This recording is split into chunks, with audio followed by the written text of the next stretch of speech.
welcome back to Crank Kick Commentaries. As always, my name is Jake Del Mastro, and as always, I am joined by my very good friend and co-host, Keaton Byer. Hello, Keaton. Hello. How are you? Not too bad.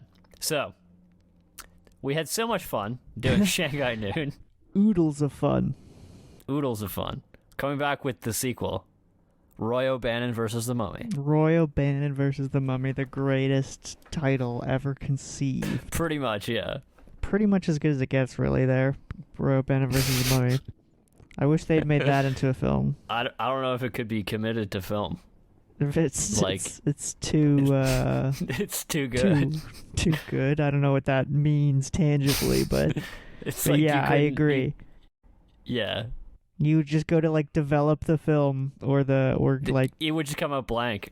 'Cause exactly, yeah. It's too intense. Exactly. Or maybe Roy O'Bannon versus Mummy would just be too violent to screen.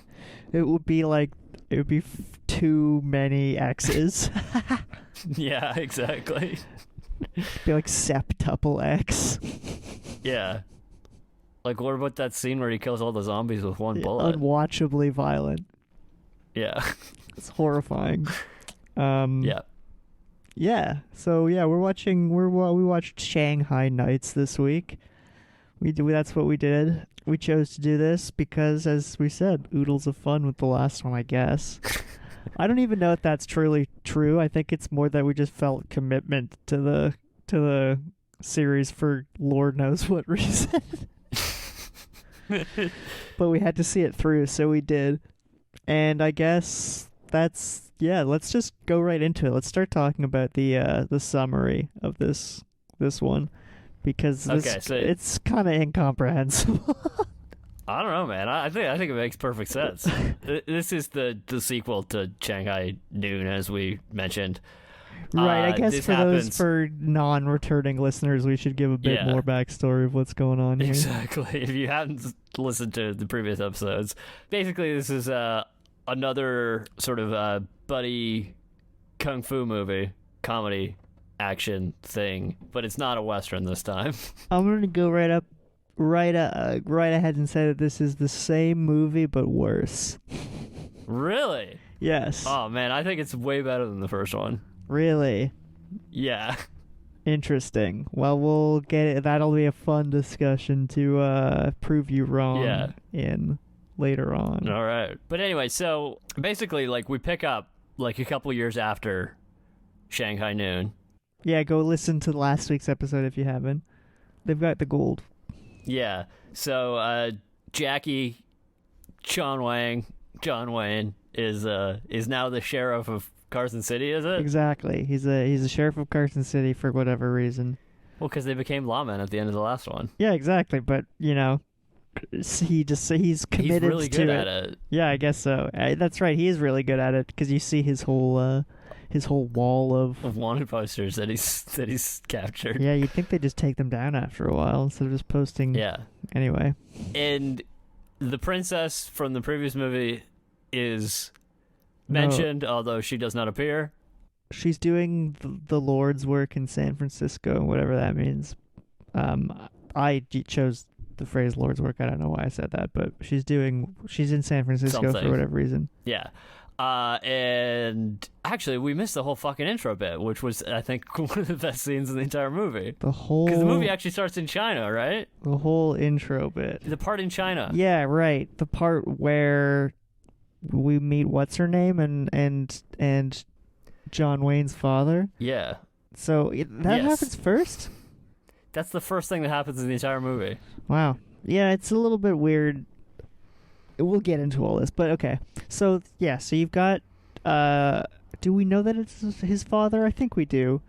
We do as soon as they show the photo of Jackie.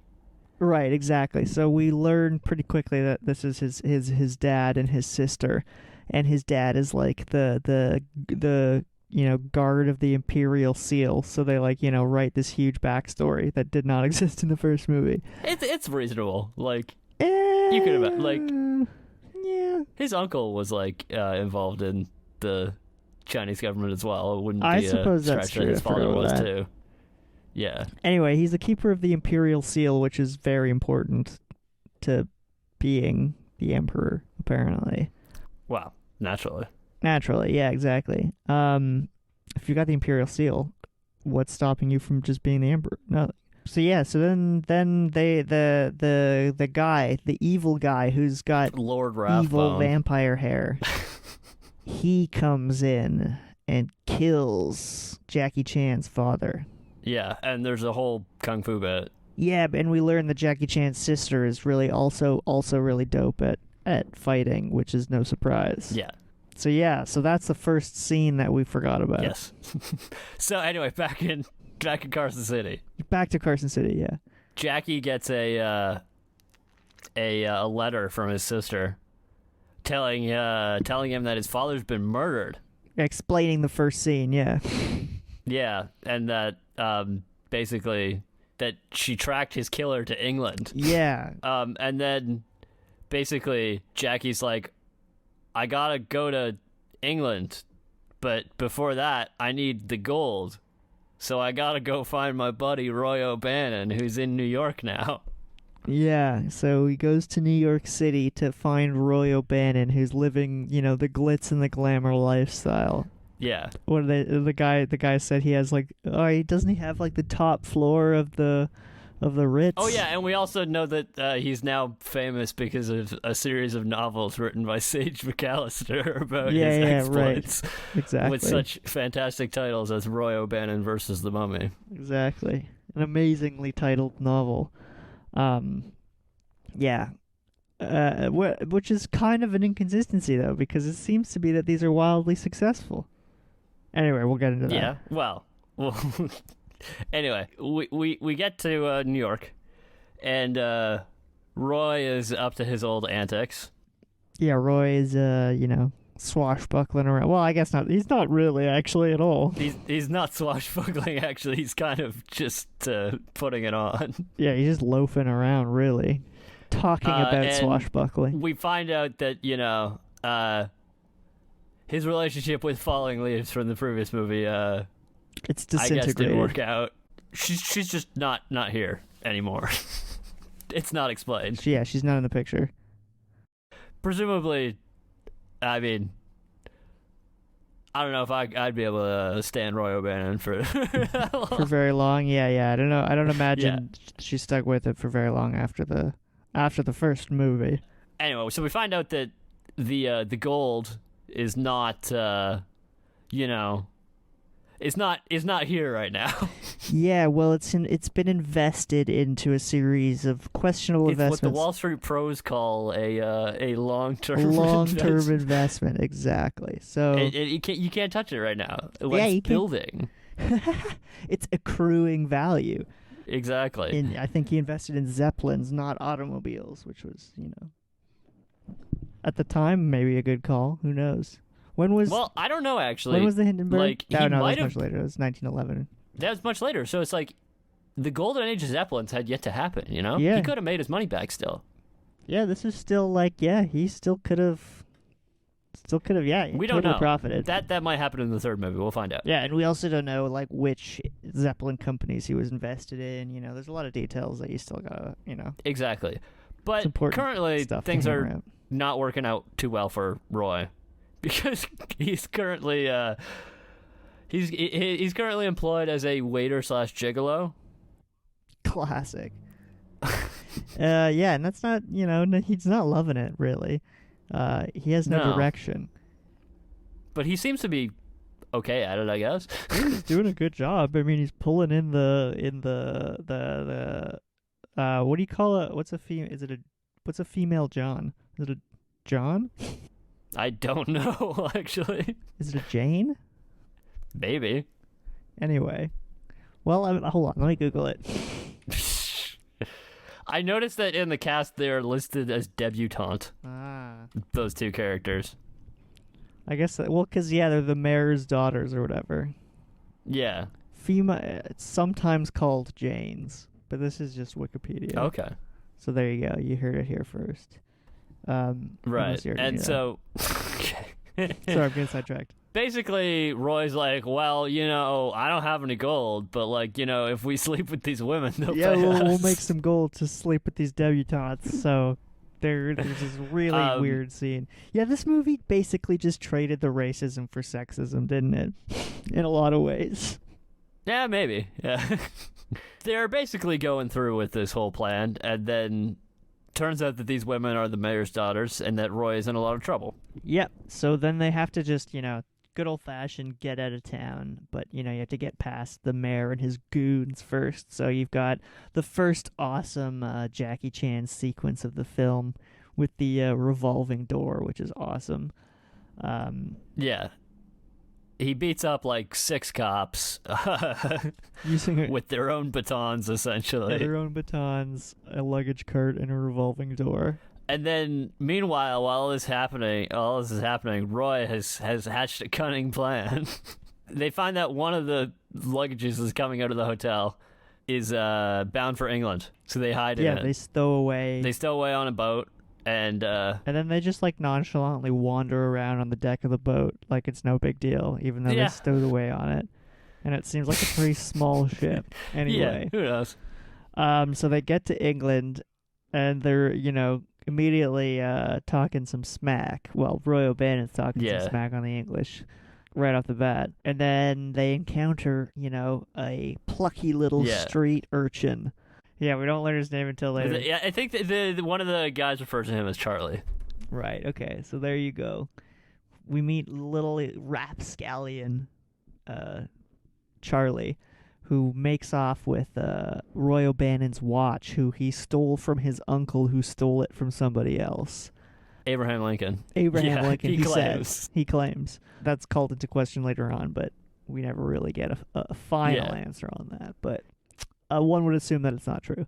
Their little Charlie makes off with the watch, and they're another... Well, because Charlie is confronted by another gang of street people, I get. Like, it's, what'd you call them? A gang of adult street toughs. And they're like, Charlie, you're gonna wish you never run away from the workhouse.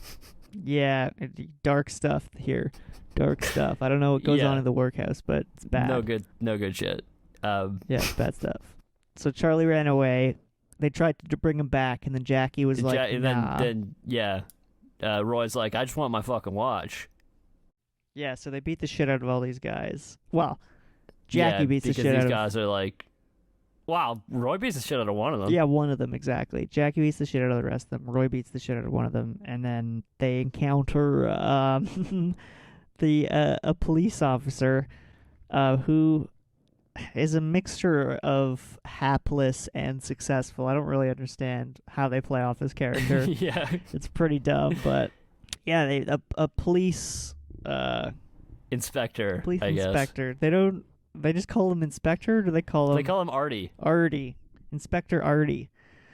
So they meet him, and he's quite an interesting inspector who has some, deductive abilities. How would you describe it? Some futuristic methods, some modern methods of police work. So he's kind of like, is he kind of like Detective Murdoch or something? Oh, he's a lot like Murdoch from Murdoch Mysteries. Actually, he's he seems a little more aloof, or a little bit more like not aloof. Murdoch's I mean, he's more like somebody else who like we might get to later, but like Murdoch. Anyway, I'm not going to start comparing Murdoch to this character because that could take hours. Because Murdoch's such a deep character. It's a well of a well of creative. We're just moving past it. It turns out that this guy is a fan of the Roy O'Bannon novels. Roy O'Bannon versus a Mummy, absolute classic. And he's like, well, actually, you guys helped apprehend these criminals that we were looking for, so we're just gonna take you out. We're just gonna let you go. What? Yeah, sure, great, cool, weird, okay. Well, I don't know. It's not that weird. I mean, were they really doing anything wrong? No, they weren't doing anything wrong, but how come he's such a... Like, he's got these great methods, but he couldn't catch these street toughs? It's like this I don't know. weird. He's got other shit to do. He's like this weird mixture of like a terrible inspector, but yet a great inspector. Like what? Well, he's just a smart guy who might just not be that good at being a cop. I don't know. Anyway, so Jackie's like, and do you know anything about my sister? Because I'm looking for this address, right? Because my sister's supposed to be here. And then he's like, well, actually, we arrested her the other day because she tried to murder someone. That's no good. It's convenient. So they go and see, they go to Jackie's sister's cell, and she's on the ceiling right now and tries to kill them. But then she realizes it's Jackie. Yeah, she kicks Artie in the face, knocks him out. Yeah. And he's surprisingly chill about it. Yeah. And then they have like a reunion and they hug. And then she's introduced to Roy O'Bannon, and who is immediately smitten with her. Yeah, falls in love with her instantly. Well, then they're like, maybe we could, maybe Artie, maybe you just let her out of jail because you're such a fan of me, says Roy. As soon as I saw them in the jail cell too, I was like hoping they would give us another awesome jailbreak scene, but not to be. No, well, I mean, they don't have the convenient way to get them out. Well, they could have done the same thing. Oh no, there was a door. Well, no, but not bars, wasn't it? Yeah, exactly. Also, I don't know. Maybe they had the extra bar on those Right, British yeah, the middle prisons. bar. It's not the Old West here. So anyway, yeah, they try to get her out. But he's like, nah, you can't do that because she tried to go murder Lord Rathbone. Exactly, yeah. And Lord Rathbone's like, 20th in line for the throne or something. No, 11th. 10th. Oh, 10th. 10th. My mistake. Yeah. Because she was like, yeah, Lord Rathbone killed our father, so I need to kill him. How did she figure out it was Lord Rathbone? Because she saw him. Oh, right. She tried to fight him, right. remember? She was there, yeah. I totally forgot. He was just Were you asleep during the first, part of this movie or something? No. Not at all. But I remember it clearly. I could visualize it perfectly. I was certainly there. Okay. Right. And so anyway, they're basically like, oh, well, I don't know, what the fuck are we going to do? I guess we're going to go, I can't remember how they meet the kid again. I guess he's just following them around. Because he liked Jackie's fighting so much. Yeah, because they encounter the kid once more for some reason. Well, I think the kid was following him around because he was so inspired by Jackie's, fighting. the kicking and punching. He seemed to be watching the fighting. Yeah, you're right. So yeah, right. They find the kid, and then they go to the place that he's broken into. Well, yeah, but first, Roy O'Bannon insults him a bunch. Yeah, have you ever heard of those? They're parents. We have parents that love us. You don't because you're a little orphan.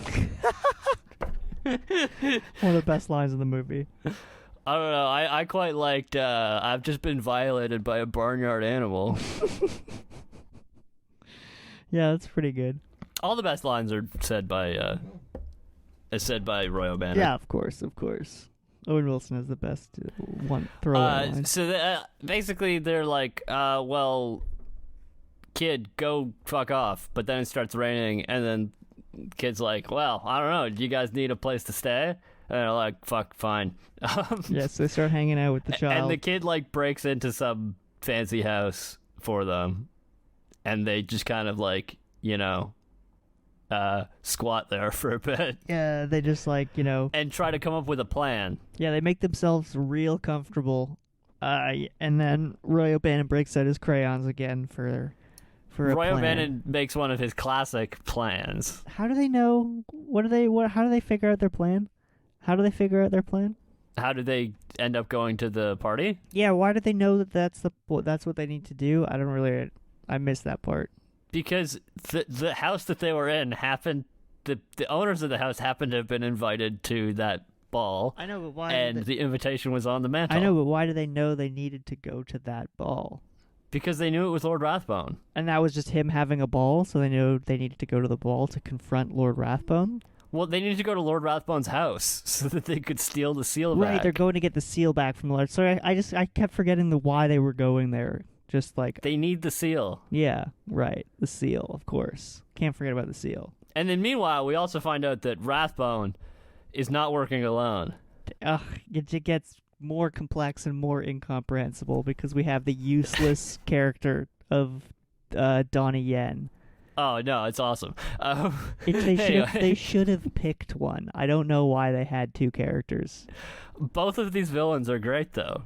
They should have just merged them. I don't know why there's two. Anyway, it doesn't turns out make any sense. that Donnie Yen is the Emperor's brother, but also evil brother. Of course. And that he wants to steal the throne. Yeah, so they're going to get the seal. They got to break and into he's the ball. going to give it to Donnie Yen.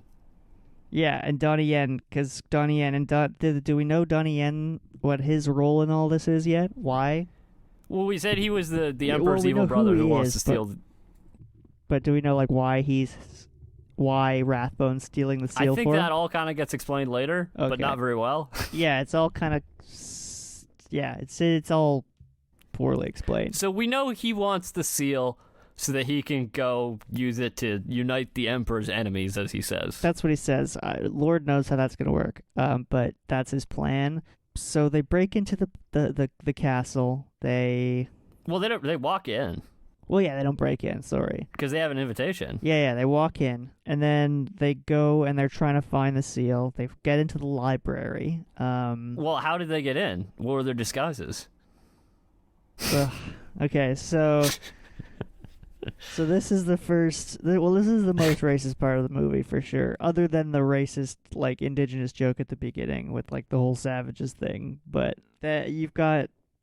Roy O'Bannon is dressed as some sort of pompous duke. And then... He's Major General Sherlock Holmes. Major General Sherlock Holmes, yeah. Because he saw the Sherlock clock in the while he was trying to think of a name. Yeah, so he comes up with a random name. Yeah. So then they come up with for Chan Wang, they come up with the name, the Maharaja of Nevada. Yeah. Which is, it's not necessarily that part that's racist. It's the head bubble. Yeah, it's the clothing. It's the head bubble. It's the clothing with the head bubble. That's, like, pretty racist. Yeah, a little bit. Yeah, a lot. Yeah. Anyway, so they go to they're in the ball, and they're like, okay, got to get something to eat first before we, go steal the seal and everything. This really long extended bit. What, about the spotted dick? Yeah, about the spotted dick. That's such a long bit. Yeah, and well, then it's not even that long. Anyway, Jackie has to confront Rathbone, who's being a huge dick, and he's like, I hope that it somehow doesn't notice that Jackie is not in fact Indian. Yeah, well, I think he does know, because he alludes to the fact that he can tell that he's from the Orient. Yeah, but somehow doesn't do anything about it. Yeah, it kind of doesn't really add up. That he knows he's clearly up to something, but doesn't do anything. Also, Artie is supposed to be guarding this ball. Artie does, and doesn't say anything because when he notices them walk in. Artie's terrible at his job. But anyway, basically they slink away and sort of break into Rathbone's study, I guess. And they start looking for secret passages because, that's obviously where he would keep the Imperial seal. Yeah, because that's what it is. That's what's in the script, so that's what they had to do. Anyway, they are a little creeped out when they notice that, the eyes in the painting are moving. Yeah, as soon as I saw those statues by the fireplace, I called it. I knew that the trigger was going to be the boob. 100%. Right. As soon as you see it, it's like, oh yeah, definitely boob trigger. Yeah. Definitely going to be a statue fondling situation here. While Roy is, perusing Lord Rathbone's library. Yeah. He's distracted, and Jackie accidentally leans on the statue boob. No, he's feeling around for it. He doesn't accidentally. He's looking for it. He knows it's there. Oh. I mean, he doesn't know that the boob is doing it, but he's looking for for a secret passage. Anyway, he presses the boob, and he with the whole purpose. fireplace spins around, and he ends up in the secret passage. Yeah, and classic spinning fireplace. Roy's like, "Where the fuck do you go?" I don't know. And then he encounters the eyes. He encounters the eyes, and he's like, "What the fuck?" And then the guards come in because he screamed like a dumbass. And then he's like, "Oh fuck, all these guards! What the fuck am I gonna do?" And then out for the painting, like the painting rips open, and it's Lynn. It's Jackie's sister. Thank goodness she's here to save the day because she escaped jail using the nudie cards that Owen Wilson that Roy gave her. Yeah. She basically kicks all the guards' ass. Meanwhile, Jackie's like, "Oh shit, the seal is here." Yeah, Jackie finds the seal in the secret room. There's an awesome scene where he fights the guards and is with the pots and stuff. That's cool. Yeah. Oh yeah, they get into the barn where they see Donnie Yen. Donnie Yen's doing the exchange with Rathbone. Yeah. So then there's some more fighting. Before that there was fighting, wasn't there? There's a bunch of fighting. There's a bunch of cool, awesome fight scenes, and Jackie fights a bunch of guys with books and then pots and shit. Yeah, there's a few sequences of fighting here. And then there's... Anyway, so they find the seal, they open the box, and they realize the seal's gone. Yeah. Because Rathbone is currently meeting up with Donnie Yen, and he's giving him the seal. Yeah. So they sneak down there and see the exchange going down, but they're noticed... And Rathbone's like, fuck, gotta get out of here. And I'm also gonna light the barn on fire as I leave. See, it's your own barn, though. Yeah, but he doesn't give a fuck, man. He's rich. Yeah, I guess he's like 20th in line for the throne. Yeah. Yeah. Oh, wait, no, but they get the seal. Somehow in this... He drops the seal or something. But it turns out that the kid had been following them, and he grabs the seal. Right, so the kid, Charlie, gets the seal. Charlie runs away with the seal.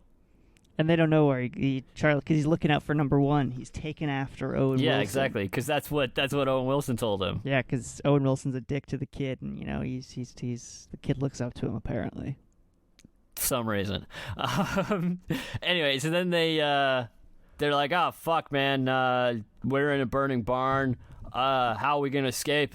And then Jackie's like, "Oh, Lynn, I'm gonna give you a boost. You can leap onto the ceiling and climb out because you are an acrobat just like me." Yeah, so that happens. She gets out, but...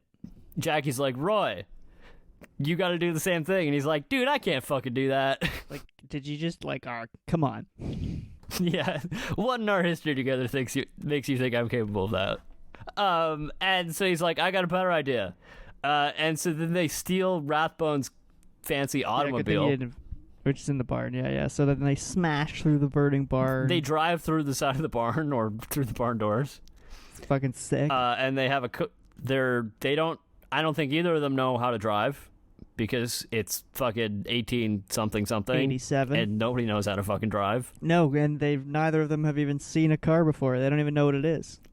Well, they know about automobiles. Well, he pronounced it because they decided not to invest in them. Automobile or something like that. Yeah, automobile. He didn't seem confident that he knew what it was. Right. Anyway, so they're driving down the road in this car that they don't know how to drive. And they veer off into the woods, and they're driving through the woods, and they go through the woods, and they're in a field, and then they hit something, and they pass out because they were in a car crash. Yeah, they're in a car crash with no lights. At driving through a field honestly, at night. probably 4 miles an hour, but that was probably pretty fast back then. Yeah, what's the maximum speed of a car in 1887? I don't know. I don't even know that there were cars in not 1887 that were I guess maybe a rich guy like that would have had one. Yeah, exactly. That's the whole point. Yeah. I think. But it's anyway, Roy has a dream, just like in the first movie. Yeah, exactly. It's that was pretty gross. You've got Oh yeah, and then Lynn's in it, and then she like licks his face, and then he wakes up, and then he realizes it's a sheep, just like in the first movie with the vulture. Exactly. It's yeah, and that's when your favorite line of the film. Yeah, he's like, no, I'm not okay. I just got violated by a barnyard animal. And so then they're like, all right, I guess we got to go back to London. And they're like, all right. So they're walking, and then they're like, oh, there's a wagon. Maybe we can hitchhike. And it turns out that Lynn is driving the wagon because she went to go find them. And again, the random woman who has no character saves the day. She has way more of a character than Falling Leaves did. Yeah, more for sure, I suppose, yeah. I guess no one in this movie really has much of a character besides the two. I don't know. I think she's got a character. Like, you know, there's all this like conflict between her and Jackie. I suppose you're right. There's a little bit there. Because I mean, part of that has to do with basically, you know, Roy's coming on real strong now.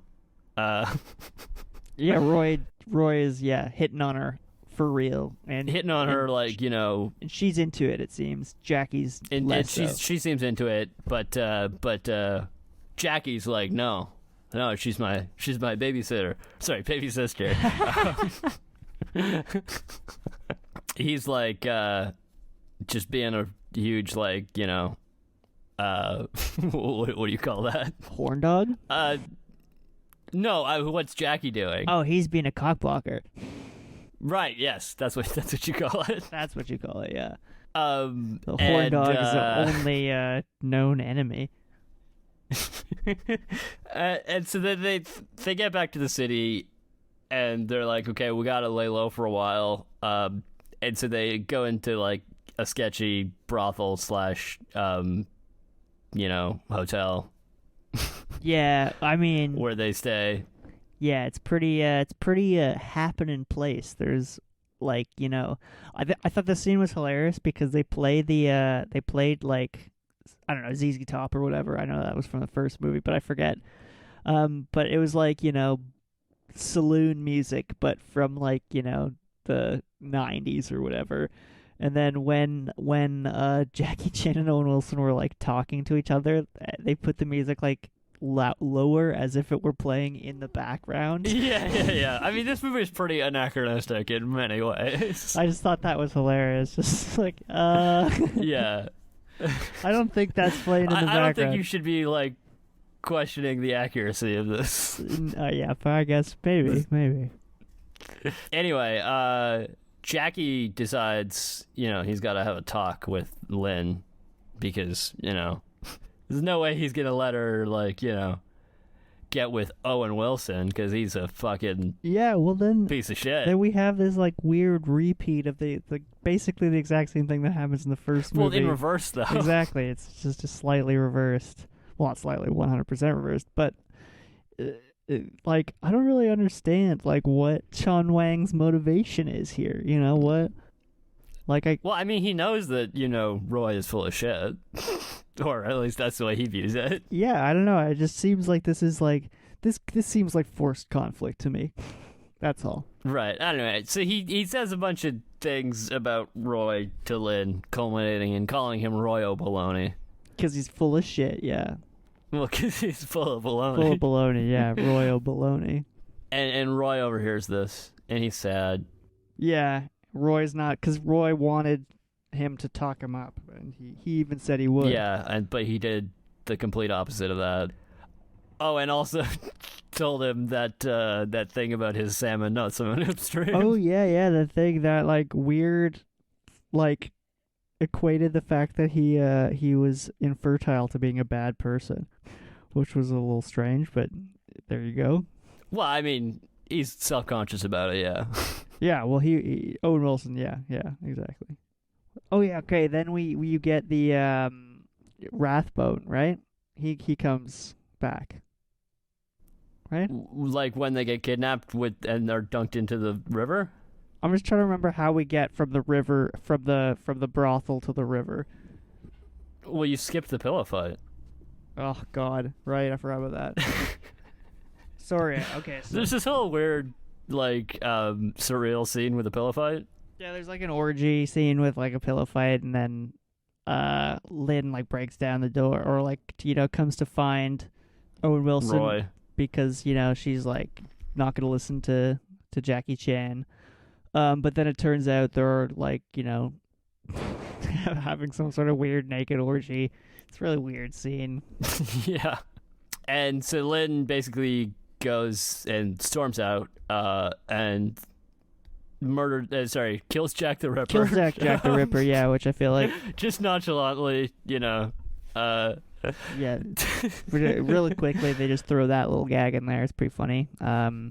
Yeah, and then they're cornered by the goons. Oh yeah, the goons. Uh, Oh yeah, and it was pretty funny when they first arrived there, and Roy O'Banner's like, Whitechapel looks like a lovely place. Yeah. Yeah. But yeah, so then they get cornered by goons, and then that's right. That's how they get taken to the secret base.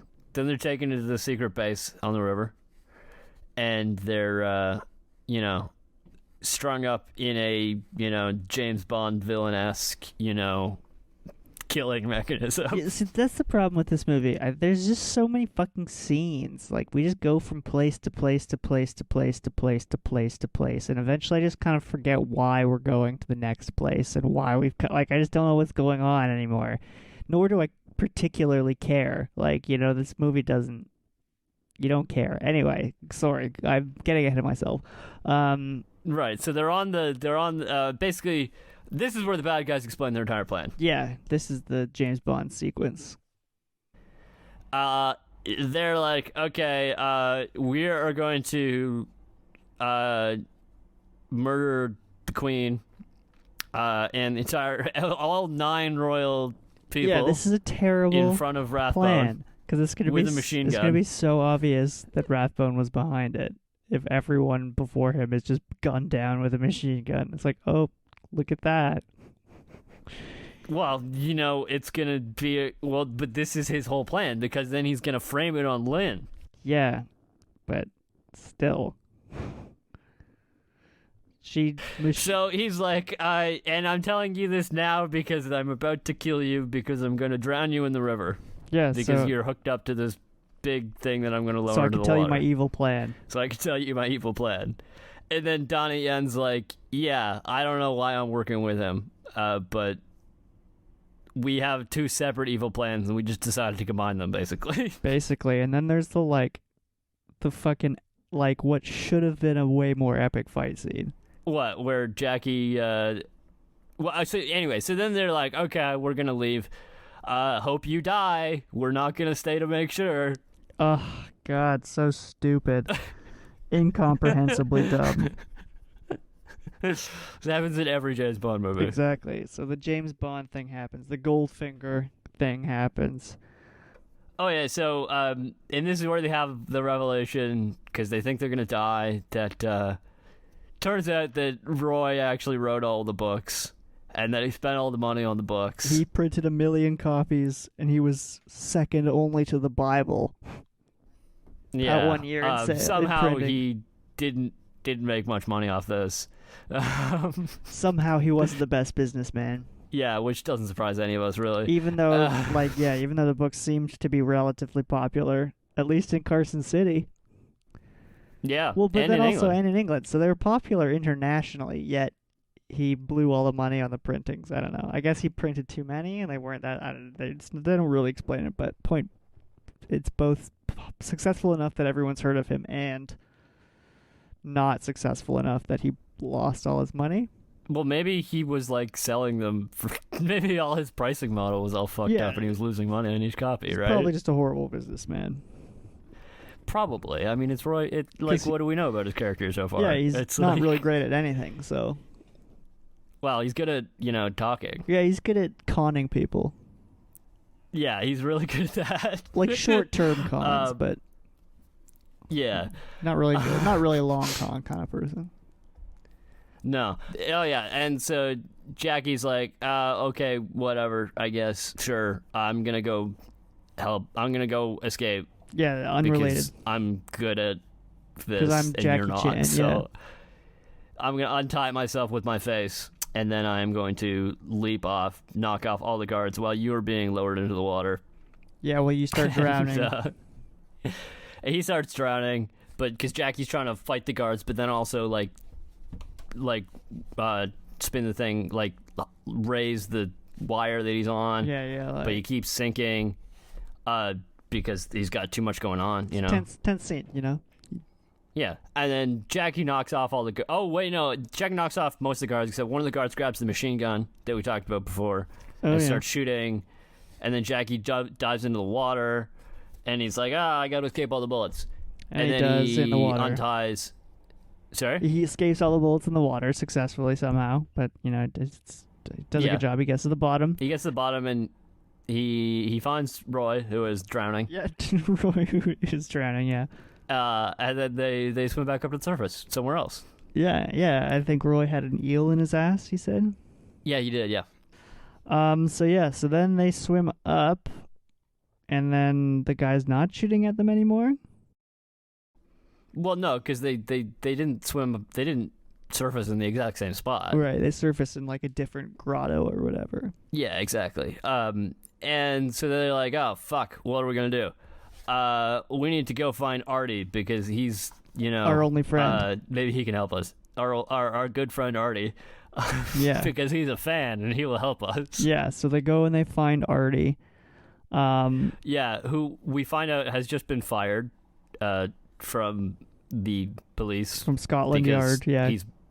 He's bad at his job and allowed Jackie and Roy to break into Rathbones. Yeah, well, and he had them in custody before that, and then he let them go. Yeah, so he's kind of bad at his job. Fair enough. But he's fine with that because he never really wanted to be a policeman anyway. He always wanted to be a writer. Exactly.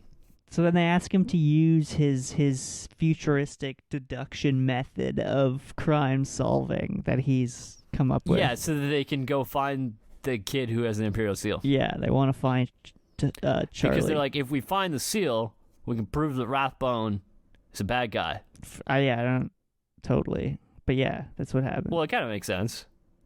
Kind of, yeah. No, I follow. Rathbone was just in China. Now the seal is in England. Kind of makes sense. I wonder how it got here. Yeah. Sorry? Yeah, only one person went from England, from China to England. No, Well, I mean, who would have had access to the Imperial seal? Yeah, no, totally. It makes sense. Anyway, so, shit. What's going on? Oh, yeah. Incomprehensible plot. Just trying to remember, a lot happened. He uses his deduction to figure out that there's wax on the kid's hat, because Roy O'Bannon managed to snag his hat when he was escaping. So, yes. So he uses his deduction super futury awesome thing to deduce where he is, which is Madame Tussauds. Yes, the wax museum. The wax museum. They go to the wax museum to find him. Yeah. Do they find him first, or they find trouble first? No, they find him first. So they find him. Oh, yeah, they find the kid and they find the seal. But then the goons come. Oh yeah, the goons come, and there's some more fighting, and then the goons Jackie and Owen Wilson get the seal, and they're good to go. But then the goons have Charlie, who is not really their friend at this point, but they have Charlie, and they're threatening to kill him unless they give him the seal. So Owen Wilson is like, fuck Charlie. Owen Wilson is like not that cold-blooded. So yeah, he's like, okay, fine, I'll give you the fucking seal. I'm not gonna let you slit this kid's throat. I don't like him, but like. Exactly. I'm not gonna let you just fucking murder him. Yeah. So Charlie takes what is not just sheer cold-bloodedness, because he doesn't have, he's an orphan. He doesn't have parents that love him. So he takes Roy Bannon's sheer lack of coldness as actual warmth. He's endeared to them. Yeah, but at this point the cops show up. Like, yeah, and they arrest the two because they broke in. They arrest Artie as well. Yeah, that's right. They arrest everyone except the for kid's Charlie. already. Yeah, the kid's already gone. So they are being hauled away in the paddy wagon, and they're like, "Oh shit, man, we're not going to do too well in prison." Yeah, we're really in it this time. He said, and then basically, Charlie shows up and he's like, "Hey, I'm gonna break you out. I have the keys to the paddy wagon." So he does, and they escape. And they're like, "Okay, fuck, now we gotta go stop Rathbone." So they're off. They go to the culminating. Because they're like, "Oh, there's a fireworks display, and the entire royal family's gonna be there. This must be where he's gonna do his evil plan." Yeah, because they know that he's gonna kill the royal family, as we said. So because he told them. yeah, so foolishly. And this is where we have sort of the ultimate climax of the fighting in the movie. Donnie Yen is preparing to, like, you know, gun down the entire royal family. Yeah. He's getting ready to be super evil. I don't know why he's doing it personally. Seems like someone else could do it. One of his goons could do it for sure. It also seems like, You know, if you want something done right, you gotta do it yourself. yeah, sure, but also then Unless you're Lord Rathbone, yeah, then get Donnie Yen to then do you it. get Donnie Yen to do it. Yeah, but also like couldn't Rathbone could it? I don't know. This is a silly, like I don't know why Rathbone went through all the trouble to get the seal. Like that seemed like a lot of trouble. Yeah, the way their plans connect is not clear. They don't connect. Well, they're just doing each other a solid. But like, Yeah, they're just being like, "Hey, you're evil, we're evil. Why don't we be evil together?" like why don't I do my evil thing, you do your evil thing, and we'll mutually help each other out. You scratch my Exactly, back, I'll so- scratch yours. So Donnie Yen's like, "Okay, I'm gonna fucking murder the entire royal I'll family." kill the queen and the royal family, no problem. But then this is where Jackie shows up, Fight, and we get Jackie Chan versus Donnie Yen, which is what everybody wants to see. and it's extremely underwhelming. It's pretty good. It's fine. I'm pretty like I mean, there's some acrobatics in it, but I'm overall a bit underwhelmed by it. Right. Like it wasn't And creative enough. sorry. It wasn't creative enough. Right. There was a lot, like the moves were cool, and there was like fast action, and Donnie did that awesome, like, you know, thing where he jumps up from the downed position. That's badass.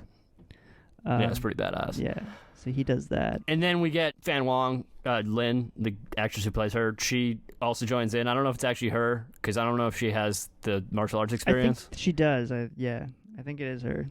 Okay, but so she joins in, and then they have that fight, and then like she gets she ends up killing Donnie Yen with a firework. Yeah, he explodes somehow.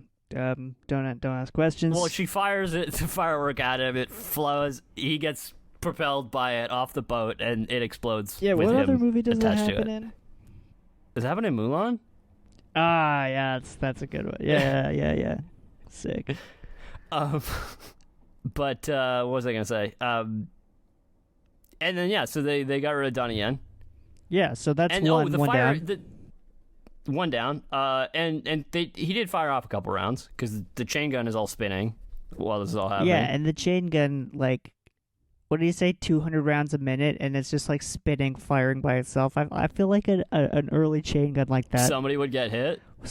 Somebody would get hit, but I don't think it would have the functionality to be able to just continuously fire by itself while spinning for that long. I feel like it would, because It would overheat because it's ancient. This is the first machine gun, apparently, like allegedly. Yeah, like this is like. Yeah, I don't know. I mean, well, they had them in the know. Civil War, but we'll look the other way that way. But you know. Right. They're like, cool, now we gotta go after Lord Rathbone. They follow him into, I guess, for some reason, Big Ben. I guess he like goes into Big Ben, yeah. Big Ben must be near, because they were. Well, Big Ben is like right on the river, which is where they were. Oh, they were by the river, right? Yeah. So they're in Big Ben. I wasn't gonna say. So they go. They follow him into Big Ben. Artie, Lynn, Jackie, and Owen. They're all going on together to go take him out, and they're like getting ready to like sword fight him and shit. But then he pulls out his little sissy gun, and shoots Artie in the shoulder. Yeah, exactly. Doesn't even have any pearl handles. Doesn't even have pearl handles. Yeah, and then there's the awesome scene where Roy O'Bannon and Artie leap over the royal guard. Oh yeah, that happened as well. They leap over all the guards with a horse, Which is, again, so they get into Big Ben. It's incomprehensible, this plot, because, like, the whole bit there is that, like, He can't flinch, which is a callback to earlier. yeah, they can't flinch, like, but it's like, but they're, besides when they're guarding the palace. The whole point is they're guarding the palace. They can't flinch unless you're trying to get into the palace. No, they can't flinch at all. Like, what? Incomprehensible. It doesn't matter. They jump over the guards. They go into Big Ben, and Artie gets shot, and he's like, I got shot in the shoulder. Yeah. I can't go follow him. And so Lynn is like, okay, I'm going to stay with Lynn is like, Artie. I'm the woman, I'll stay behind. Yeah. And they're like, okay, we're going to go kill Rathbone, even though Roy, I'm not at all qualified to do that. Yeah, like, why does Roy go? Why doesn't I don't even have a gun with one bullet. Why doesn't Roy stay behind? Like, why don't the two people who... Because he's got to do it, because he's the main character. Yeah, why don't the two people who have any combat experience go? No. You don't understand how this works. All right, yeah, my mistake. Yeah, it's got to be the two protagonists. Right, yeah. That's what it said in the script. If you gave Roy a gun with one bullet, I think he'd do a lot better. Yeah, you're right. Yeah. Well, they weren't in a church, though. No, but there is a tower. And it's true. Towers are useful in these finales. So they climb up the clock tower, and they're looking for him. He's hiding at the top of the clock tower with all the gears and shit and spinning and crap. Yeah, it's a lot like they're the in a big finale clock. to The Great Mouse Detective. Exactly. A lot like that. Which actually, I think that finale's better. And Roy's like looking for him, and he's hurling insults at him. You know. Yeah, Roy's generally just mouthing off. You know, he's using his weapon. Exactly. Which is and smart he's like, mouth. I don't know where he is. I can't find him. And then he surprises him out of nowhere, and he gets pushed out of the window. Well, he gets thrown through a window again. Classic Roy. Just like in the first movie, he got thrown through another window. Yeah, he appears to be very much dead. Because who the fuck would survive that? Yeah, he got thrown through the window of Big Ben. Like of Big Ben. And so Jackie's like, no, I gotta fucking kill you. Avenge so then he Roy, sword yeah. duels with because Roy's my good pal. Sword duels with Rathbone. Rathbone's like kicking his ass. Rathbone's an accomplished fencer, apparently. Yeah. And Jackie's like, oh fuck. He's like, okay, one more.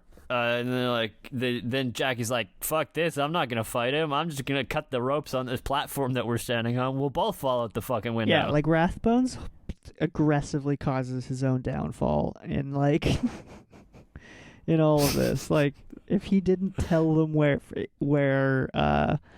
like what he was doing, they wouldn't have been able to find him. If he didn't keep giving Jackie an opportunity, you know, he would have just could have just killed him right there like 5 times. He could have just stabbed him. Yeah, like his arrogance is what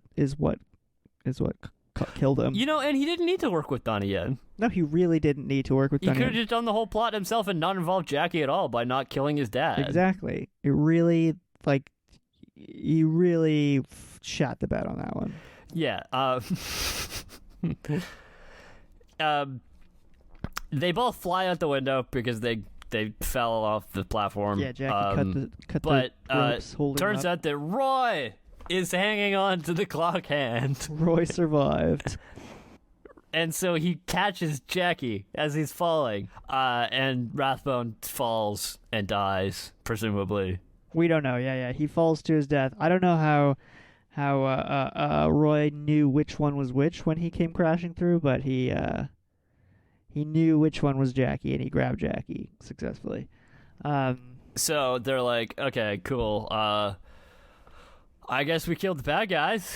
But yeah, that's pretty good, that's right? pretty good. But we're in a wait. How are we gonna get off this fucking clock hand? Yeah, we're in a pretty sticky situation here. So then they're like, okay, the big Union Jack that is attached to this fucking tower because they're celebrating something. Queen Victoria's something Her something Jubilee. or whatever. Yeah. I don't know which one. There's a whole bunch of levels to it. Yeah. And they're like, okay, yeah. So we gonna grab the flag. That way we can it'll catch us somehow. I don't know. Aim for the flag. I don't really know if they planned to do what they did, or if it was just kind of a luck that it worked out that way. But yeah, so they fall, aim for the flag. They catch the flag. It rips in a very convenient fashion. It slows them down enough, slowing their falling speed. And then they fall to the ground. Their fall is broken by Queen Victoria's carriage. Who's the actress? She's got dead eyes, creepy dead eyes. Just absolutely dead. Yeah. And they're like, oh, yeah, fuck, we survived. I guess we're gonna, they're gonna knight us now because we saved the queen. Yeah, like I don't really know how they know that's what happened though. Well, I mean, like who explains what happened? I think it's clear something went down. And somebody intervened. But it's who explains to the queen what happened. I think it's clearly Roy. And how? Yeah, you're probably right. But how are they not immediately put to death after crashing through the queen's? Because they saved her life. But how did she find that out? Anyway, there's enough. Artie put. Oh, you're right. Artie must set it. them straight.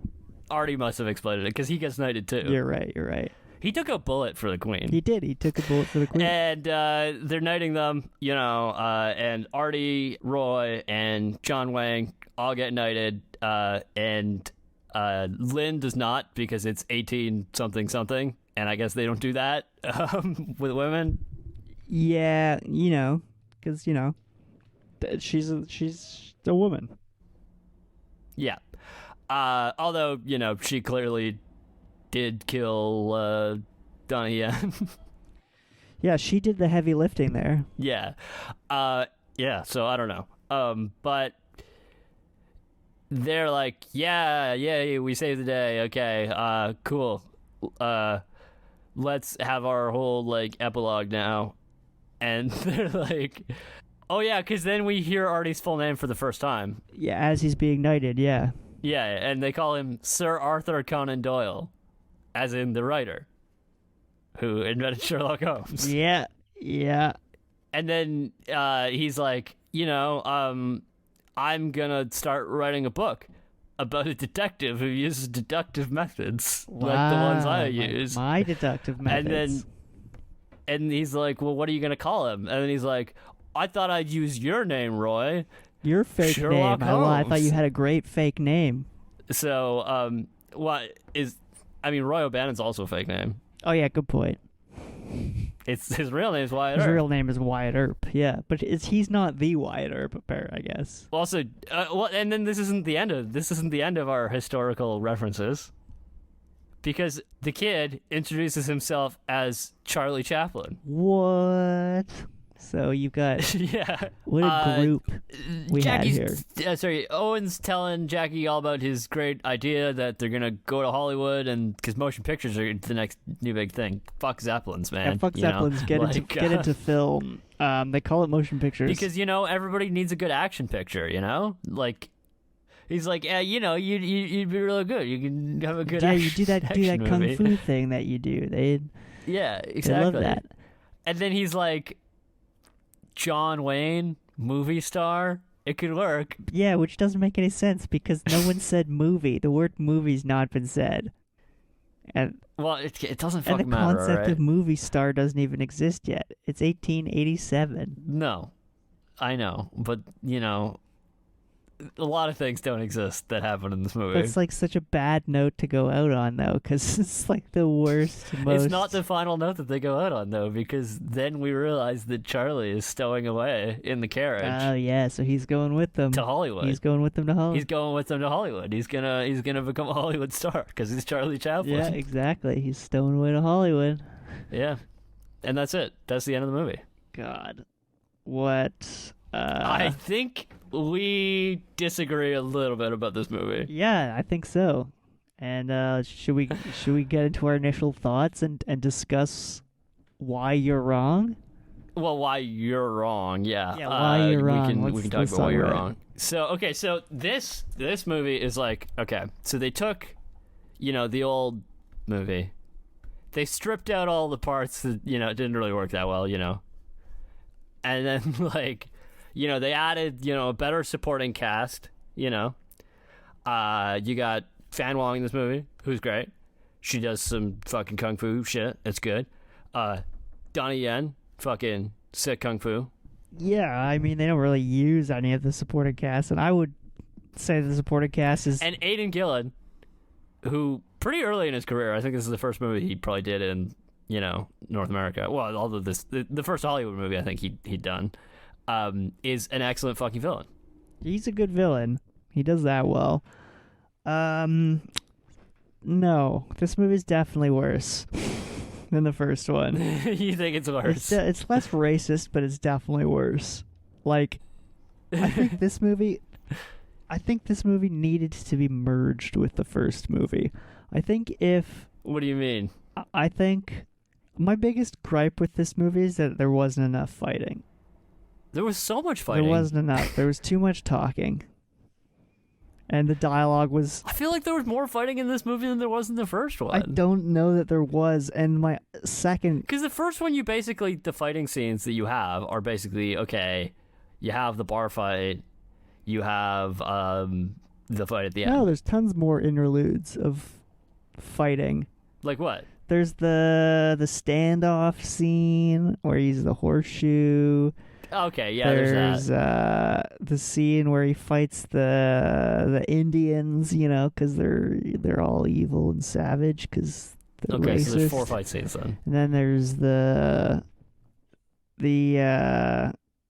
scene with the hanging. There's tons of action in the first one. That's not a fight scene.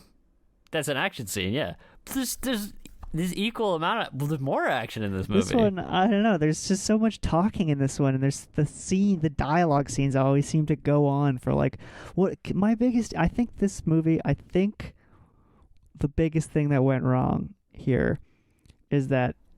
Well, nothing. No, there's the first one. This movie's literally perfect. Okay, so you need to merge the two movies, and you would have almost a perfect movie, I think. Okay, which parts? So the not racistness of this one mixed with... So is it a Western? Yeah, it takes place in the West. I think the fact that I found the side characters distracting and stupid in this movie, and I also... Really? Well, it's because the side characters actually had something to do in this movie instead of in the previous movie where they just did nothing. It just complicated the already incomprehensible plot. I don't know, this movie was streamlined compared to the first movie. They're both incomprehensible, but that's the thing, is the first one at least had I don't know, they were something grounding it. This one was not grounded at all, which is fine, but it's just So basically just the first one but without the racism? No, because I think this one had a kind of an epic element that the first one lacked. Almost Pirates of the Caribbean. Yeah, I think so. Feel. Well, I love the whole intro scene. It's so well done in my opinion. The intro scene? The whole part in China. You thought that was well done? Yeah, I love that bit. All right. Yeah, I don't know. I thought it was worse. I thought it was, and I think the other thing, the last thing, my last point about this is that I think the fact that their dynamic, Owen Wilson and Jackie Chan's dynamic, was already established, was to the detriment of this movie. Because really? I think that they relied too much on the fact that it's oh haha, we're already funny together. There's almost a degree... arrogance is not exactly the right word, but I don't know. I thought they brought it up to like a whole other level. No, I didn't. I disagree. I found it to be it didn't land as well because the dialogue went on for too long. They relied too much on their dynamic and not enough on the actual dialogue. But that's just my opinion, you know. I don't know, man. That is my opinion. arbitrous opinion. I am correct for sure. It's just your opinion, man. Anyway, I don't know. I thought it was pretty good. I thought it was, an improvement upon the previous film, and but yeah, you can feel free to there were improvements. be wrong. I think this movie should have been. Maybe it was the director. Maybe because there's different directors. Maybe. Well, we'll get into the basic facts right now. We should have mentioned. So yeah, let's kind of get into like why. Yeah. Well, so different director, as we just mentioned. This movie is directed by a guy named David Dobkin, who we'll talk about in a second. It's a different director, but they brought back, the team of writers of Alfred Gao. I was pronouncing it Go, but it could be Gao, I suppose. Yeah, Alfred Gao and Miles Miller. Crack team of writers. Crack team of writers, brought back Randy Edelman on the music. The core people are basically the same except for the director, but it's unclear to me how much really the director had all that much control in the first movie, to be honest, anyway. Yeah, well, like we talked about in the last episodes, didn't really seem like he had a hell of a lot of control. He was more just he was technically running the show. I don't know that he was creatively running the show. Yeah. But yeah, so let's get into the production, and then we'll talk about how all these people kind of fit together. The first movie came out and was extremely successful, as we discussed last week. Yeah. So between Shanghai Knew. This movie, the first movie was between the rush hours. Exactly. So the first one came out in 2000? 2000. This was 3 years later. So yeah, this movie came out in 2003. Yeah. Between this movie and the other movie, Jackie Chan had done Rush Hour 2 and The Tuxedo, and also in Hong Kong done The Accidental Spy. Yeah, so he's still kind of working in Hong Kong. I don't know how many Hong Kong movies he did in the 2000s, but I don't think it was that many. Not as many, obviously, because he was obviously busy in America. Exactly. And he seemed to prefer Hollywood movies because they were safer. We were talking about last episode. Yeah. He was talking about how they were safer. At that time, at least, yeah. And he... Well, I'm just going to say Rush Hour 2 was obviously extremely successful. I don't know that it's... Yeah, Rush Hour 2 was extremely successful. Tuxedo was fine. Rush Hour 2 was pretty a great movie. successful. Sorry? Yeah, Tuxedo was pretty successful, I think. Like, not as successful as Rush Hour 2, but... No, I don't think so. But... Basically, I think that everybody who was involved in the first movie was basically like, let's do that again. Yeah, they had a great time. Everybody had a great time. It made money. Why would they not do another one? Why would they not do it again? And based on some things that I heard Jackie Chan say other times, basically, I think that he really had fun working with Owen Wilson, basically. Yeah, it seemed like from the outtakes. And they just had a rapport and they just wanted to do it again. Do you know why they switched directors? I don't know exactly, like, if it had to do with I didn't like the other guy whose name I've already forgotten, but it doesn't matter because he's from a past episode and he doesn't come back. Apparently, though, Jackie was keen on hiring David Dobkin, but it's kind of foggy as to why, because he'd only done one feature film before. That was Clay Pigeons. Right. By the way, Tom Day was the guy. Was the former guy. Tom Day. Right. Yeah. Right. So yeah, he didn't come back, and we got Dobkin instead because Jackie wanted him. So they get to work and they start their establishing shots in London, but the whole film is not shot in London. In fact, I don't even know that Jackie and Owen Wilson go to London at all. No, I don't think so. Because they only do the establishing shots. and I don't think there's one shot where there's two guys in front of Buckingham Palace, but you don't see their faces. Yeah. I'm surprised Jackie was okay with that. Yeah. I'm surprised he was okay with that. That's weird. So, but actually, they went and shot in Prague for, what was it, 14 weeks. It was a pretty long shoot. Well, yeah, I mean, you had to do all those stunts and everything, you know, it takes time to get them right. Yeah, well, there's a million superfluous scenes in this movie. So, you know, they have to stop and start 100,000 times. So, yeah, just I guess like you get all the quality in there. Oh, yeah, get all that, extra useless, pointless stuff, yeah, for sure. From ITN source, there's a great quote here from Owen Wilson, if you want to read that about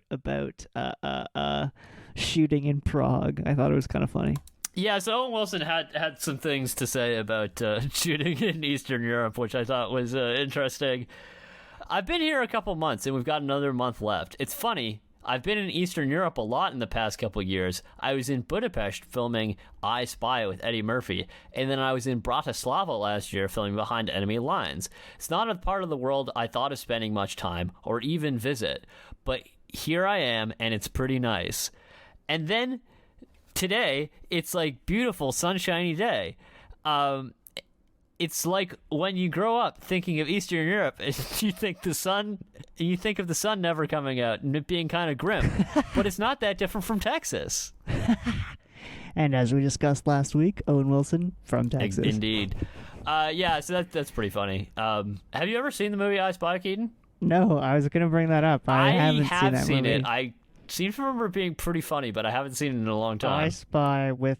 Is it about spies? Are they? So Owen Wilson is a spy, and Eddie Murphy is not a spy, but Eddie Murphy is like a boxer, I think, who is like kind of full of shit.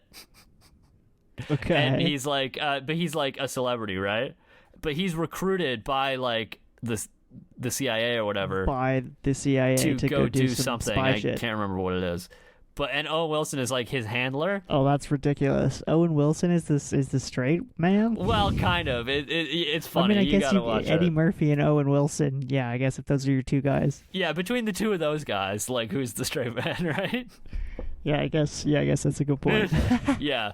I mean, it's even funny that Jackie Chan's the straight man here. The straight man? Yeah, he's not really the straight man. But anyway, anyway, I just think that that's a movie that nobody ever talks about, and yeah, kind of lost to the sands of time. Kind of lost to the sands of time there, but maybe it's good. I don't remember. Yeah, maybe we should check it out. Maybe. I Spy, Eddie Murphy, Owen Wilson. Yeah. Could be a classic. It's not a classic because clearly it isn't. But it could be a hidden classic. Could be a hidden gem. Yeah, exactly. But who knows? Check it out. So, but it wasn't all in Eastern Europe though. They did do some shots in Canada, from what I understand. I assume that was the Carson City bit. That's probably what it was. Yeah. I was thinking I couldn't tell. I didn't know which parts were starting. Well, yeah, because I noticed it was also in in Alberta, so it's probably the same area as the first movie. Yeah, you're it right. might They even probably have did the been exact the same same thing. little town. Remember? Yeah, they probably did the same thing. Because I wonder if there's like an old western town in Alberta that like people shoot movies at. Oh, there definitely probably is. Yeah, that's a good point. Yeah, I thought that was interesting, having to return to Canada just for a little bit. Yeah, and stuff in London again. I don't know that actually Jackie. No, I'm not sure that they were actually there. Because that costs money. You have to pay for like hotels and shit and fucking. Yeah, Owen Wilson's flying first class, obviously. Yeah, you know. So that's a lot of money. Yeah. So we were talking earlier, like between the two movies, he did Rush Hour, and the first Shanghai was sandwiched between Rush Hour, and you were even saying last week that the Shanghai the Noon is basically just Rush Hour. Yeah, they're very similar in terms of plot. This movie is not Rush Hour 2. No, although Rush Hour 2 is also more complex than Rush Hour 1. Yeah, I mean, I guess that's kind of how sequels are. They inevitably are going to be more complex. You have to up the game. Yeah. But my point being is like Chris Tucker and Owen Wilson are not the same sidemen No. to Jackie Chan. They serve a similar purpose, but they're not precisely the same. No. Well, there's a reason that these two movies were independently successful, and people weren't like, it's just the same movie. Yeah, exactly. Basically, yeah. And that's the difference between Owen Wilson and Chris Tucker. Is basically. that they're different people? Yeah, that's basically it. It's like that's the difference between the two movies, is that they play the sideman character very differently. I mean, also, like, I think you're completely forgetting the fact that, or completely ignoring the fact that these two movies take place in the 1800s. Yeah, I mean, which is a not factor. That really ever, barely, barely a factor. Yeah. Especially in their dynamic, it's not a factor. Oh, yeah. Yeah, I don't know. I mean, it's the situations they're in, though. It's different, right? Yeah, you're right. Like, It's true. The situations are much different. But yeah, so there's a great quote here that, because Jackie Chan breaks down the difference between the two of them, Chris Tucker and Owen Wilson. He's got it. He's got it figured out. Well, I mean, he's done what, 3 movies with Chris Tucker and 2 movies with Owen Wilson. He's learned exactly. it. Yeah, basically he says that Owen is more inside. Whatever he think, it's dialogue. You have to think it first. Think a little bit, then you get a smile. Chris Tucker immediately gives you a smile, and Owen is more quiet and more human. Okay. And Chris is like a joke. Everything is a joke. And I have 2 good buddies. Yes, Chris and Owen. Okay, I'm not exactly sure what that means. Sometimes in interviews, Jackie Chan is a bit cryptic. Well, he gets a bit rambly, and I think the English also, not being his first language. Not being his first language is probably not. Yeah. The one thing I always found interesting is, like, Jackie Chan's done all these English movies and such, and normally a lot of actors, like, you'll notice, like, their English gets better. His doesn't. But honestly, I feel like he makes, like, less of an effort now than he did before. You know what I mean? Yeah, I mean, I feel like maybe after a certain point, he's just like, when he realized he didn't have to. Going back to Hong Kong or China or wherever, doing movies. Yeah, like after a while, I feel like when he realized he doesn't have to make an effort anymore, it's like, fuck it. Yeah. But like in like some of the outtakes, like, in this movie, like there's that whole outtake where he's like, she's my babysitter. Oh, which, yeah, right. Which is a hilarious outtake, but because he doesn't seem to notice it at all. Yeah, he's trying to say baby sister, and everyone, like, Owen Wilson, like, looks over and like, what? Yeah. But yeah. Well, I mean, you stumble onto our next point here, talking about future Jackie. Future Jackie? Yeah. Well, it doesn't really add up with his goals, right? Right. Apparently he wants to be an actor. Well, I mean, he is an actor, but But an actor. Sorry, I didn't say it correctly. Right. Well, I mean, from what he said, and I quote, actually, I want to be an actor. I hope one day, without all action, without all comedy, just like Dustin Hoffman and Robert De Niro. Yes, acting. Then the audience still like it? Yes, that's my goal. But I don't know. Can I really do that? Would I really like to do that? I don't know. But myself, I really enjoy all the action. The action makes me feel good. A little waffly here. It makes me... Jackie. I can give children a lot of fun. Action for me is like sport, exercise. Do the audience really like Jackie slow motion on the beach kissing the girl and sing a song? Just the whole team's song? I don't know. I hope that one day a director will give me a great script. Jackie, that's a romance story. You can do it. Yes, I hope one day I can do it. So, just like this movie, that statement is dense and incomprehensible. Well, he's kind of just stream of consciousness here, I think. But I'm sorry, Jackie. You're Jackie Chan. Go get somebody to write a script for you. Yeah, seriously, like, you could do whatever you want. You're Jackie Chan. Like, I'm surprised he hasn't made like a serious non-action movie. Well, for all I Just know, he tested has, the waters. and it was in China, so I haven't seen it. Yeah, good point. He probably has in Hong Kong done like a less actiony movie.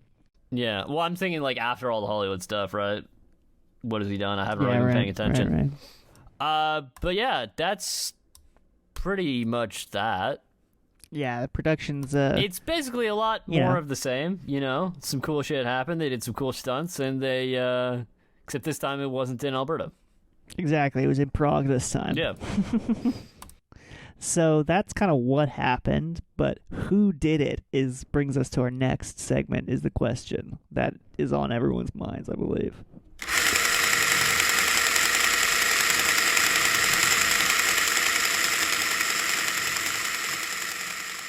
Yes, we're just giving credit where credit is due in this segment. Yeah. You know? Because there's nothing amazingly interesting about how they shot this movie. No, not really. Different cinematographer this time. This time we have... Or nothing out of the ordinary, rather. Yeah, no, not really. It's all vaguely interesting. This time we have Adrian Biddle. Different guy than the previous movie. So I wonder if it's David Dobkin who brought in exactly. his own people. You know, that usually happens. The former guy was Dan Mindell, who we talked about, who had a Star Trek connection. Yeah, and he did pretty well in the Yeah. first one, so it wasn't because He didn't blow it. He I assume boofed just, brought in a different guy. I would not say that the cinematography was better or worse than this one, but this guy did some well-known films you may have heard of, such as Aliens. What? Yeah. Wow. Thelma and Louise. And well, that is a movie I've heard of for sure. V for Vendetta. Oh yeah, that's the one. That's the one with the Guy Fawkes mask on the cover And for sure. 1492 Conquest of Paradise. Oh yeah. So, Okay. Pretty accomplished guy, Did a pretty decent job on this film. I don't know if there's that much really to say. This film was also widescreen anamorphic, just like the real previous question installment. is, do we know who the first AC was? Well, I'll tell you who the first AC was. And it depends on which country we're talking about. Oh, right. So we want the Prague unit. That's the most important unit. We want that. We have Ashley Bond, who... wow. But, yeah, so that's that. I don't really have that much to say. It was well done, but not particularly interesting. Although, there were some kind of cool shots in the intro sequence, which I like the intro sequence, but Keaton thinks it's fucking dumb. Or there were all those like overhead things and stuff. Yeah, I remember one shot from that intro sequence that was pretty cool, actually. Yeah. It wasn't that I didn't like it, it's just that it wasn't very memorable, I guess, because I couldn't remember anything that happened in it. All right. But you know what is memorable? What?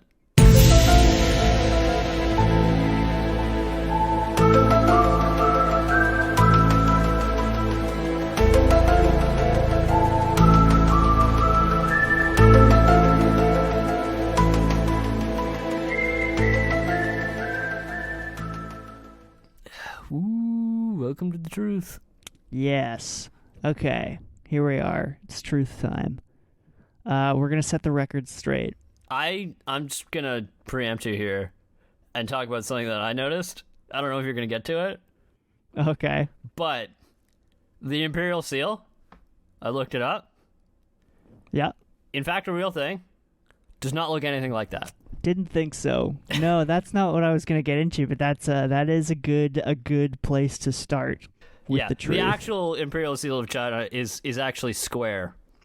It's not round. Because I was wondering, like, if it is, like, how racist it is, I to I think a Chinese lot of the Chinese culture stuff was like... Because I don't know how much, Jackie was actually involved in the creative aspect of certain details, Well, I mean, he read the script and he was clearly, one of the guys in charge, right? Yeah, exactly. Yeah. They're like, I feel like if he had an issue with some aspect of it, that you Yeah, know. so racism might not be the issue, but who knows about accuracy?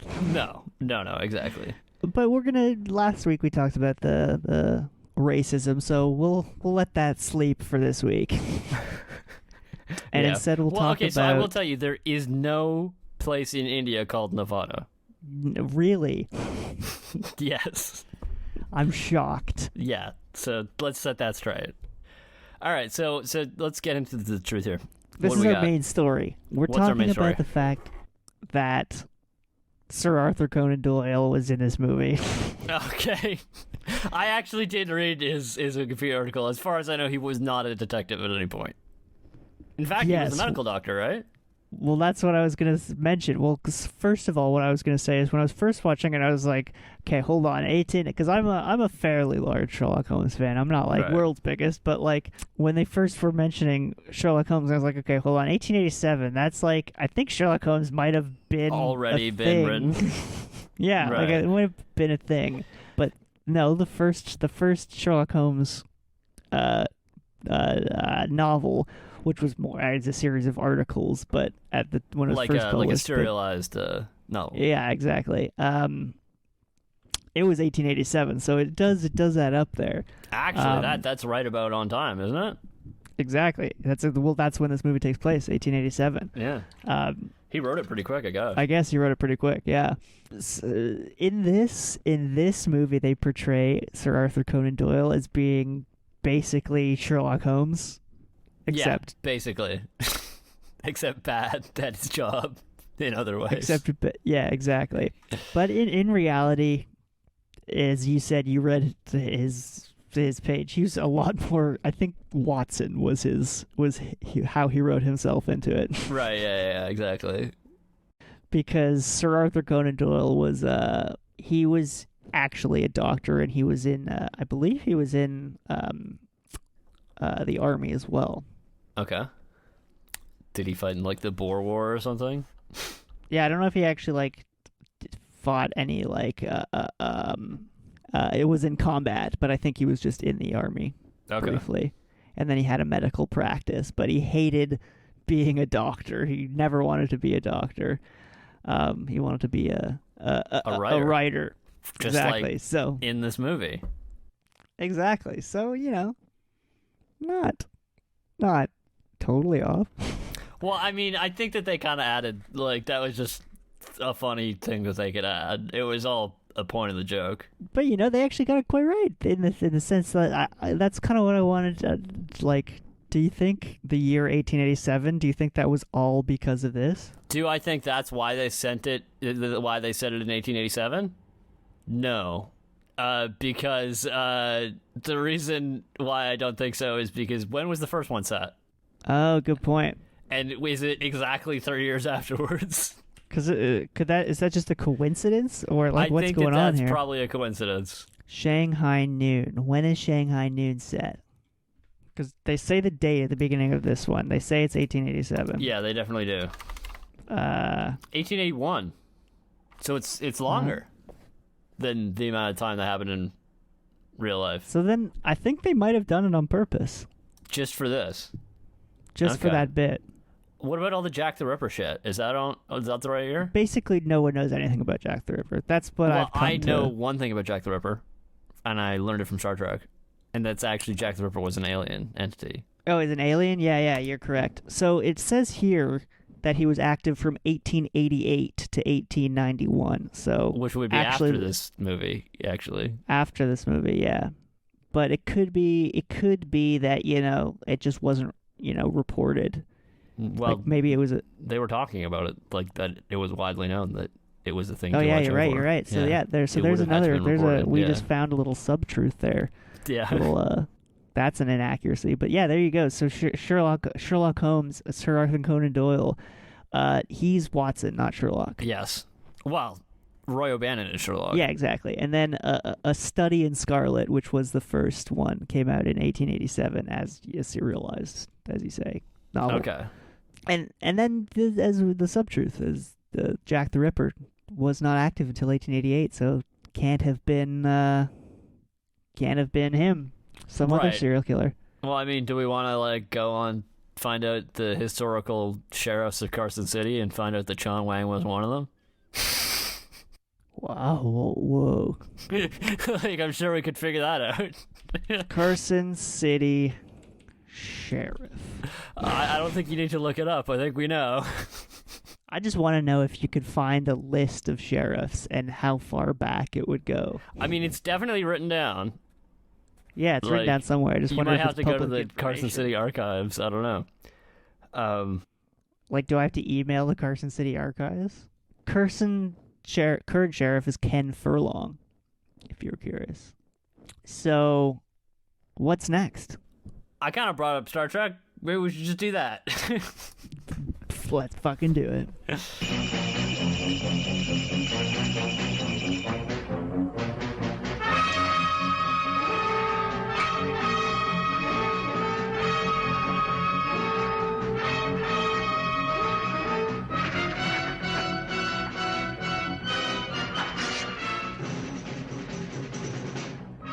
All right. Welcome to 6 Degrees of Star Trek. This is the segment in which we find the connections between this film and Star Trek. And, you know, since we did Shanghai Noon last week, and we're going to have a lot of the same connections, Yeah, crossover. I decided to do things slightly differently. Okay. What does that mean in this context? Normally, when we do 6 Degrees of Star Trek, it's like, okay, it's like a tree, and it all leads back to Star Trek, right? Yeah.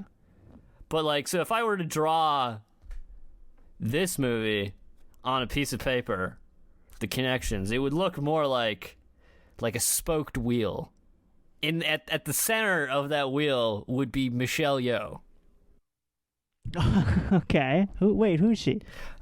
She's not in this movie, Okay. but she's at the movie is around the edge of the wheel. Oh, interesting. Okay. Michelle Yeoh has a big role in Star Trek Discovery, where she plays 1/2 characters. Yeah, I'm not going to go into that much detail about it because this is a fairly recent series, so maybe you don't want me to ruin it. Spoilers actually matter in this context. Michelle Yeoh is our Star Trek connection. She's been in Star Trek, but nobody in this film, to my knowledge, I was able to find, has actually been in Star Trek. Really? Okay. So, but we essentially have two people in this movie that connect to Michelle Yeoh many, many times over. That's okay. Okay, that's interesting. What is it? Tell me about it. Okay, so we're going to start with Donnie Yen. Okay. Donnie Yen has been in 3 movies with Michelle Yeoh. Jesus. Okay, what movies? So Donnie Yen was in the sequel to Crouching Tiger, Hidden Dragon, Crouching Tiger, Yeah, Hidden okay. Dragon, Sword of Destiny, Sword of Destiny, of course. which obviously stars Michelle Yeoh, if you've seen the first one. Indeed. Donnie Yen has also been in a movie called Butterfly and Sword with Michelle Yeoh. Not familiar with that movie. These are all Hong Kong like action movies, basically. Fair enough. Makes sense. And Donnie Yen has been in another movie called Wing Chun with Michelle Yeoh. I think I actually have heard of that movie. Right. And then we get to Jackie Chan. And oh fuck yeah, okay. He's been in movies with her as well. Jackie Chan's been in 4 movies with Michelle Yeoh. Holy shit, okay. Starting with Police Story 3, Super Cop. Oh yeah. We talked about Police Story briefly last week. Yeah. Or the week before, I don't remember. I believe there's a stunt in that movie where Michelle Yeoh rides a motorcycle on a train. Which is pretty cool. That's so sick. She's amazing. She's done like all sorts of fucking crazy shit. That's sick. So does she do like stunts as well? Oh yeah. Yeah, absolutely. Right. She's also been with him in Police Story 4, aka Super Cop 2. It has 2 titles. Oh no. Sorry. It's said, very "Oh, confusing. no." So they did Police Story 3 Super Cop, and they did Super Cop 2, aka Police Story 4, aka Police Story 3 2.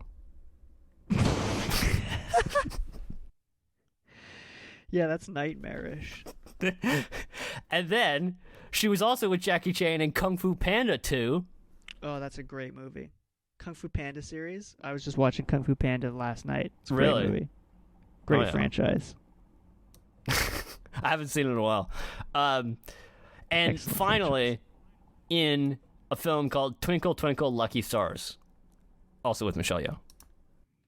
So the 4 movies. So we've got 7 movies that she's been in. 7 separate movies. Yeah. Unfortunately, I was unable to find a movie that had Jackie Chan, Donnie Yen, and Michelle Yeoh It's in it. almost better this way. It's like, yeah. Because it's like 7 whole separate movies Yeah. with each of them. It's kind of weird. Maybe they didn't work together for a reason prior.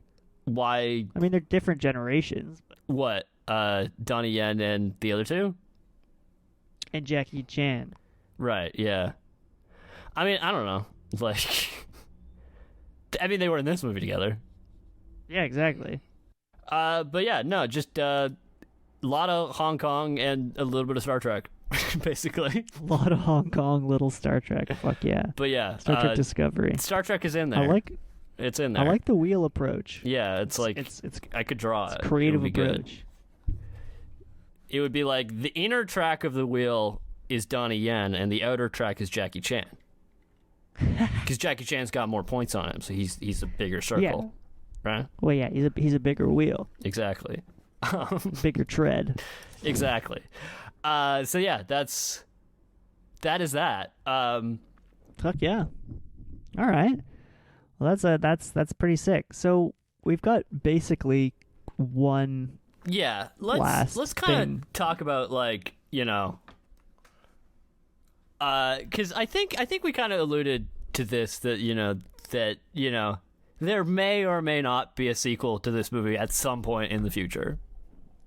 Yeah, there's a Shanghai Dawn. Shanghai Dawn. It has a name. I heard Jackie Chan. I watched an interview with Jackie Chan where he was talking about it. And this was a long time ago too. It was like 7 years ago, and this was like, I think, shortly after, or I don't know. Actually, I don't know how long it was, but some point after Rush Hour 3, and he was being asked, like, where's Rush Hour 4? Yeah. Because but I find it funny, which is one of the reasons why I think that I find it interesting that I think Jackie Chan really, really enjoyed making this movie, is that he turned that question about where is Rush Hour 4 into, let me tell you about Shanghai Dawn. Yeah. It's like, yeah, sure. That movie's great. he's like, but let me tell you yeah, about we this. might do Rush Hour 4, we're just waiting for a good script. And then he was like, yeah, so we're going to do Shanghai Dawn at some point. We already have the funding and everything lined up. We're just looking for a good script. Yeah, Because, well, I mean, I guess he just never found a good script. yeah, from what it seems is basically as soon as Shanghai Knights came out, they were greenlit for Yeah, another. so it's basically just like, I think the money is there whenever Jackie wants to do it. Yeah, who knows what the issue is, because it all seems like it's, Well, I mean, it's maybe ready he to just go. doesn't want to do like a Rush Hour 3 situation where they kind of made it and it was just kind of meh. You know what I mean? Yeah, I suppose that's true. They want it to actually be like a good... Yeah, from what I understand, like, everybody's down to do it. They just, the ball, like, it's just not moving forward. You know what I mean? Yeah, they got to do it soon before Jackie's too old to do anything fun. Well, before maybe I got to write it to make it happen. You should write it. You know, You got to call up call Jackie up Chan, call up Owen Wilson, Go and Miller. Sorry. Oh yeah, Miles Miller.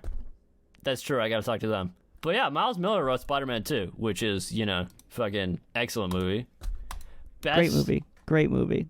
Best superhero movie ever. That's a hot take. I don't know if I can agree with that. I don't know if you can disagree with that. I think it is peak superhero film. But I don't know. anyway, that's an argument for another I'm time. not going to disagree with it right now.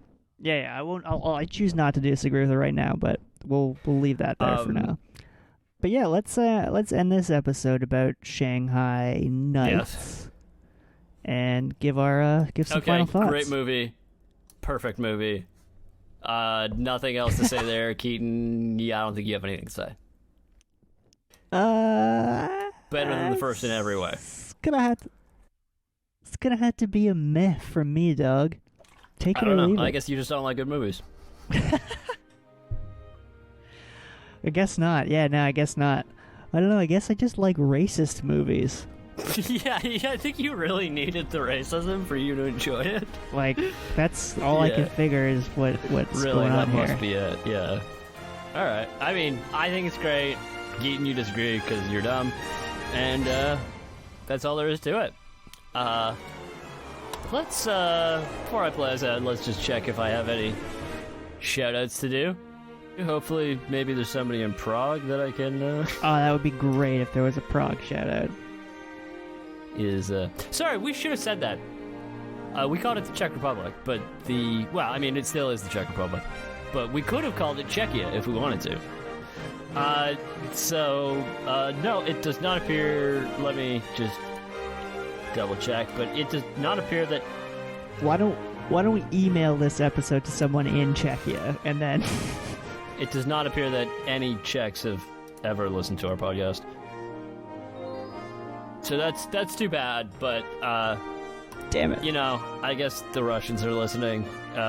So They're always listening. yeah, well, no, they are. They're 100% listening. I have the stats here. Yeah. Putin's listening. I'm sure fucking the Chinese are not listening. No, they don't. They can't. They're not allowed to listen to the podcast. Well, no, Xi Jinping listened to the podcast himself, and he was like, not allowed. Well, he said he might be interested when we finally do a Winnie the Pooh episode.